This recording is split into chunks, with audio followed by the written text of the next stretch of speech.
Hi everyone, this is Jim. Welcome to this Blitz chess postmortem, a postmortem of my Blitz game number 421. My opponent with the white pieces kicked off with d4. I play d5. I'm still kind of hoping to get a Chigorin defense. I've been wanting to play that some more. That's if he continues with c5, and I play knight to c6, a bit of a surprise weapon. But he continues with knight f3. You see, that's the second choice here. And this move, I've been seeing it a lot. It's way more popular in Blitz than it is in tournament chess. It's not that it's a bad move, it's just not considered the most mainline way to play, but it still leaves white with some opening advantage. And I think it's popular in Blitz because it's pretty easy to play. The white player can just get his pieces out without worrying, and he can snap off some moves quickly. So I just respond with knight f6, the main move, e3. And now I go knight bd7. This is part of a system I've been working on where I play the knight to d7 and the pawn to c4 and get in an early exchange, just trying to make sure I don't get a completely closed position. So c5 immediately could be played.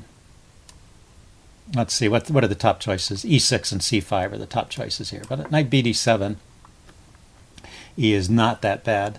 So he goes bishop d3. And now I go c5. And you'll see I'm still doing okay. White has a typical kind of opening advantage, but nothing really horrible has happened. Let's just switch to the opening book, to the notation page, because the opening book, we're basically out of it. So he plays c3, and now I decide to exchange. Like I said, this is part of my plan. I want to make sure there's at least one open file here, and he can take with the e-pawn, which he does. That gives him this open line for his bishop. So that's probably the best way to take. It also creates an asymmetric pawn structure. So I have one more pawn in the center, and he has an extra pawn on the queen side, but he has better activity for his pieces, I guess, better places for his pieces. But I have, in the long run, I have an okay position, and I can think about playing the minority attack. So let's see, it's my turn here, and I play g6. Maybe I should play e6. I was reluctant to close in the bishop, but the way things go, I get into a bit of trouble. So maybe this is the start of it. g6. He castled, and bishop g7. And now he plays rook e1, and I castle. So I'm thinking this is okay. He jumps in with knight e5 right away, and in fact, this is actually a mistake. I could just take that knight off. I don't know why I didn't spot this one, but if I grab the knight, he takes back. I have the move knight to g4. That's very important. It's supported by the bishop here, so it doesn't matter that it's under fire from the queen. And the bishop and the knight both combine to win the e-pawn there. He could try and support it with bishop f4. He could also play, interestingly, with e6, just sacrificing it in order to try and damage my pawn structure a bit, but I can take back with the bishop here. Okay. How about pawn to f4? Pawn to f4 is a risky move. It opens up this diagonal towards his king. Yeah, queen b6 check is immediately winning. Okay, so pawn to f4 is not playable, but he could try and hold on to the pawn with bishop to f4, and that would be the main way to play it, but with an edge to black. I guess I would worry a little bit about this knight getting stranded out here. But if it gets kicked, the knight can reroute this way. But it looks like immediately going after the pawn with the move f6. And black is fine. Okay, so I didn't do any of that. I played rook to e8. And this actually creates a weakness here that my opponent exploits a bit later, which is the pawn in f7 is only protected by the king at this point. So he goes knight d2. Finally, he's getting his queen side into the game. And I went knight to f8, so this makes it difficult. Well, I had some knight maneuver in mind, but yeah, this is a mistake. It makes it really difficult for me to defend the f-pawn. He goes knight d to f3, and I go bishop to f5. I was just trying to get my knight out of the way so I could develop my bishop somewhere, and I didn't mind if he exchanged here. I was sort of expecting him to take, and I would take back, and I would have a couple of pawns controlling this square. But it looks like my judgment was way off here. He still has knight g5. That's a problem. I was overlooking this knight g5 idea. Just the pawn structure, it looks funny, but it does support a knight on e4, and it's maybe not so bad. Although this knight will move away and he can play f3, so maybe it's not so great either. But there's a tactical reason why this is a bad idea, which is he can play knight g5, and now he's got two pieces concentrated on my f7 square, and I can't defend it. I blocked the square for my rook with the knight. So my peculiar play in the opening has been punished here, and I should really just lose this game. My first mistake was not taking off this knight when I got the chance, and then ignoring my opponent's threats, not dealing with this knight g5 idea. So so white has played fine up to this point, although like I said, the knight e5 move is a bit premature, and I'm really kind of stuck for a move. I try knight e4. I'm going to move the pawn to f6, obviously, forking the knights if I get the chance. So he takes. He just takes with the g knight and kicking my queen. The knight was hitting the queen, so I go queen c7. Now he just drops his knight back to g5. Not the best move. Actually, the best move is to continue to play actively with bishop f4, get another piece under the attack, try and make my queen uncomfortable over here. So that's the way for white to really realize his advantage. He starts playing some weak moves here, knight g5. So still winning, but I mean, he is a pawn up and he has more active pieces. So I play bishop takes e5, eliminating one of them pesky knights, and then I grab the pawn with my queen. This is a very ill-advised move. I can't actually take that pawn safely. If you want to have a brief tactical quiz moment here, why don't you figure out why queen takes e5 is such a bad move? Yeah, this one should be pretty easy to spot. Queen takes e5 is just walking into a pin, which my opponent can easily exploit. So yeah, I was just flying blind at this position, I guess. And during this game, I just wasn't noticing things. He didn't play f3 though. He took on e4 with his knight, and so it was just a bad decision on his part. Still has an advantage, but he could have won a whole piece there.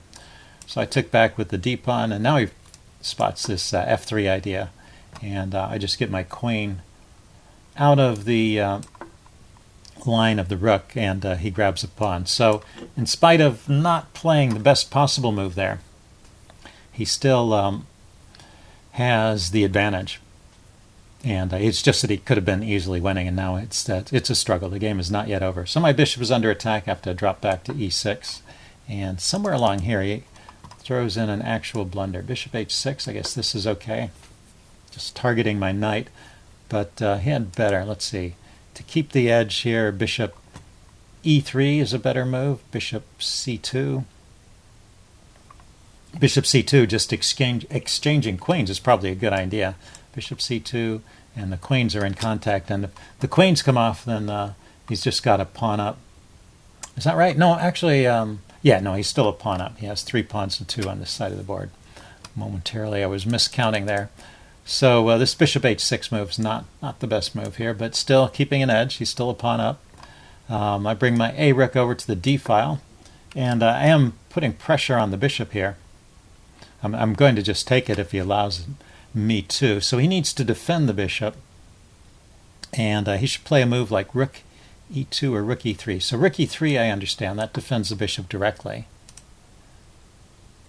How about rook e2, though? What's the idea with rook e2? Can't I just take the bishop?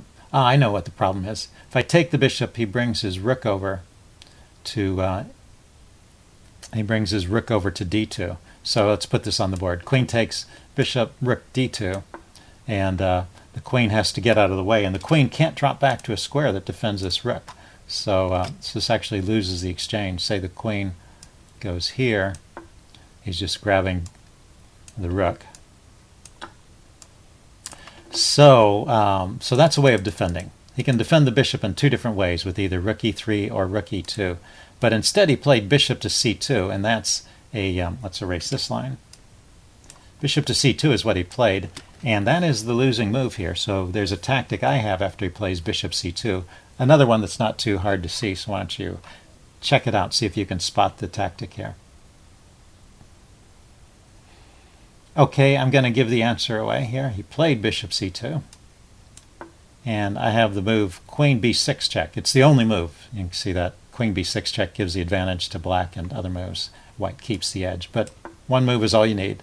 It's just a double attack. The queen has skipped to the side, attacking the king with check, and at the same time it's unveiled and attacked by the rook on his queen. So simple double attack, and he's now losing. He tries bishop e3, which is the best try here. He's counterattacking my queen, but well, I can just go ahead and grab his queen. He grabs my queen, and then I can take his rook with check. So he has to take back, and then I grab the bishop. So that was important in that sequence, that I had the ability to take his rook with check, because that allowed me to grab the bishop at the end. So now I'm just a piece up, and I don't let go of my advantage. having escaped a near-death experience earlier, I didn't want to give up the advantage. So the game continues. He's helping me out by offering these trades. Of course, I'm going to trade down to an endgame where I've got an extra piece. As long as there's a lot of pawns on the board, that extra piece is going to win the game, because you use it to gang up on your opponent's pawns and win them. So winning with an extra piece is pretty easy in an endgame, as long as there's enough pawns. If the pawns all disappear, then of course you have to watch out for drawing possibilities. I think a rook and a knight versus a rook is actually a draw. So you need to keep the pawns on, but and he does a good job here of just activating his rook and trying to scoop up the pawns. But I just need to keep enough of the pawns alive and get my forces organized. They were somewhat scattered and back in defensive postures. I need to get them out and active. But I'll have time to do that. My rook here is doing a good job just holding on to my pawns for the moment, and my knight is becoming active, and he's having trouble dealing with all the threats. And there's just no way to save this. I mean, he puts on a good show here, but once again, this exchange helps me. He should, to put up the biggest fight, he should drop his rook back and try and